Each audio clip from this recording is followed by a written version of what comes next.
Welcome to the Seventh Trumpet. I'm your host, Clark Isaac, and today we're going to be talking about prophecy fulfillment, current day events, and maybe offering some spiritual guidance, God willing, in the name of Lord RayEl, the returned Messiah, whose name means the Word of God. What you just saw there was a clip from the movie Space Odyssey 2001. That was a monolith scene from that movie, and ironically, it's not far from the truth of current day events. We're seeing quite recently that a strange monolith had appeared in the countryside of Utah in the desert, and nobody can really explain what it is. There's a lot of hypotheses out there, a lot of rumors, but nothing definitive as of yet. It could very well be man-made. We don't know for sure. It could come from outer space. Who knows? I mean, the notion in itself may seem ridiculous, but there's something important for us to realize, and that's that these types of objects have appeared in strange places, not just on this planet, but on others. So there's an allegement that these monoliths were built by ancient alien civilizations, both discovered on Mars and on the moon Phobos. These are actual, real objects that can be seen. NASA and junior astronomers alike have photographed evidence of these monoliths appearing in various parts of our solar system, and they can't be explained, except to say that they were placed there artificially. Someone intended on building these things and putting them there. For what purpose? We can only speculate, but in the International Congregation of Lord RayEl on VK, the Imperial Regent had something to say on this topic. We've often explained how very important concepts and truths have been revealed to you through science fiction, as is the case with 2001, A Space Odyssey, and its sequel, 2010. So because the discussion of a mysteriously placed monolith is in the news right now, I thought it would be appropriate to remind you of the extraterrestrial reality of the subject. Now, it may or may not be that you're aware of the premise of the movie, Odyssey 2001, and particularly Odyssey 2010. But these objects in the science fiction depiction, according to these movies, were placed for the advancement of life in both its intellectual capabilities, cultural and societal, but as well as the advancement of life altogether, and more broadly throughout the solar system, and particularly on Earth. So one could assume that there is a correlation between these two topics, between these occurrences which are occurring in the world. And it's not just the monoliths that we're seeing. It's not the only strange occurrence that's happening in the world right now. It's not the only strange occurrence that's happening in our solar system right now. There's a lot of things going on, and you can find a lot of this news in the International Congregation of Lord RayEl. Our people have been diligently posting news articles such as this, with the sun waking up, and so is the Planet X system. Social unrest, cyber attacks, warnings from Israeli government, prophecy fulfillments. These sorts of things happening not just in the Middle East, but also in France.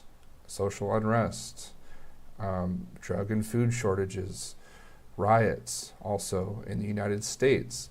And one particular piece of news that we've also discussed quite recently, the World Economic Forum.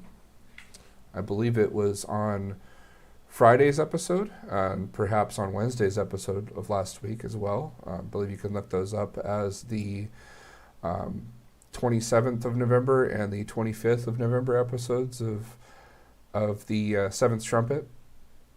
Go ahead and look those up. We did discuss the World Economic Forum, and they've come out recently with a video portraying their expectations of what will occur to society upon the Great Reset that we did previously discuss, that the World Economic Forum revealed as a part of their grand plan. So let's watch that little video and see what their predictions are for what they say is going to happen for the world in the year 2030, only 10 years from now. Less than 10 years from now, actually.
So the World Economic Forum was pretty clear.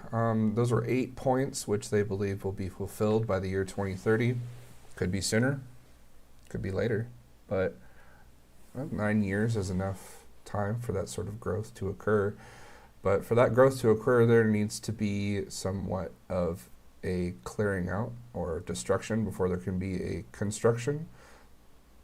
For something to be built in place of something that was fallen, that thing has to fall. And they did indicate that. We'll just go backwards from the numbers that they were listing. Number 8, they were talking about Western values and governance falling away. Things of the past, but not forgotten. Those things will be done away with. Western values and governance will be memories, lessons to learn from for all of humanity. So what's occurring now will be marked in history as valuable lessons for all of us to have learned from and to grow with individually and as a society. So it's pretty interesting. Number 8, they were talking about interstellar travel. But they were also hinting at contacting alien life. Two would seem to correlate with one another. And also, if you look at this from a Trekkie point of view, these sort of things did correlate in the Star Trek lore as well. When humanity demonstrated the ability to work together to travel beyond the stars, then those beings which were waiting for humanity to progress saw them as being in the beginnings of being worthy of communication, direct and open communication. Going back to number 6 on that list from the World Economic Forum, new energy alternatives are becoming the norm. Carbon emissions being taxed. Whether or not that's going to occur, it's yet to be seen. But that aside, there must be some changes to our carbon emissions, but also our other forms of pollutants, which we're putting into the environment. I mean, we need to make environmental changes for the better. And our footprint, whether it be carbon or otherwise, needs to be, we need to have a close look at that and be mindful of it and take appropriate measures as a society to make this world a better place, a livable place for generations to come. Back to number 5, the environmental changes will cause global displacements. A lot of the disaster and environmental climate changes, if you will, though the cause is being disputed and the popular narrative is far from the truth, the changes are happening, and those changes are going to cause great numbers of people to migrate to areas which are safer and more livable. Back to number 4, there will be a lot less meat being eaten, not just for reasons of climate change, but mainly for humanitarian reasons. It's just, killing's wrong. That's all there is to it. Killing is wrong. And though it does matter who we kill or what we kill, of course the value of human life should be the most valuable to us, it doesn't diminish the value of the lives of animals. So we will be mindful of those things, and that will be part of these changes amongst the positive changes for the Great Reset. Back to number 3, organ printing, organ transplants. There's a problem with organ transplants that a lot of people don't realize. There's a black market, an underground black market for organ harvesting. Creating a market for something and not having enough supply creates the need for a black market, or a market that is under the rule, or not under the rule of law. So this black market for organs has caused there to be illegal organ harvesting and even kidnappings and murder, which occurs because someone's value is determined by the value of their internal organs, by criminal elements. So one solution to that will be making organ printing, artificial creation of organs, to do away with the excessive demand and lack of supply for organ transplants. Hopefully that'll fix that problem, God willing. Back to number 2, the fall of the United States as a superpower and the implementation of a new world order. This is probably the most obvious part of the Great Reset, which is intended to occur beginning right now. So that's what you're seeing in these falls of Western societies.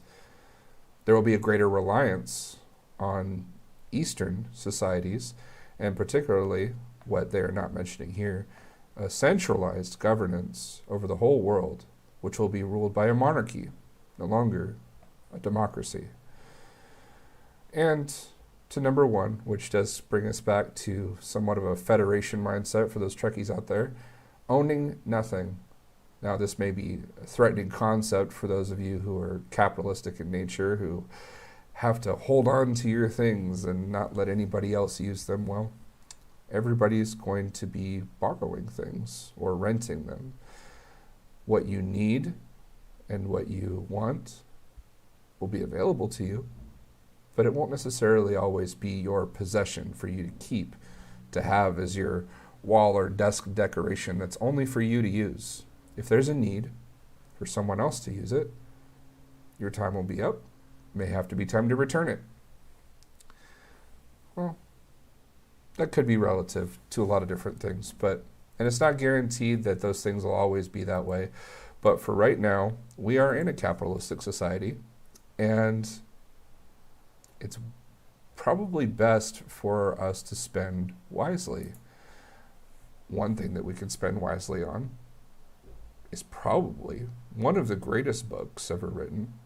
I would say the greatest work of literary concern for this day and age, created in this time, The Return of Christ, presented by the Ecumenical Order of Christ. We're still about a month away from Christmas, so it would make a great holiday gift for your loved ones. Also, a great personal read. All proceeds go towards the Ecumenical Order of Christ, a great cause to be a part of. I would suggest that you navigate to lordrael.org and find out the truth about the returned Christ, Lord RayEl. There's a lot of affiliate links, a lot of information available on this page, including other links to the book that we are trying to bring to the world at an affordable price, but also evidences, answers to common questions, and a path to priesthood and holy orders passed down to the knights and priests of Christ. If you would like to share this information, which is every Christian's calling, then it would be wise for you to understand that information and do some of that research yourself. That's why this website's there, for that purpose, for you to learn and understand about it. Navigating to vk.com, creating an account, it's an alternative to Facebook, a whole lot less censorship, if any at all, and also a direct means of communication with the Imperial Regent of Lord RayEl and Angelus Domini. You can also navigate to the page on Facebook, International Congregation of Lord RayEl, or facebook.com/groups/ICOLR. All of these links are in the description below this video. Thanks for tuning in. May God bless you. May God keep you and provide for you and your loved ones in all ways. Peace be with you. In the name of RayEl.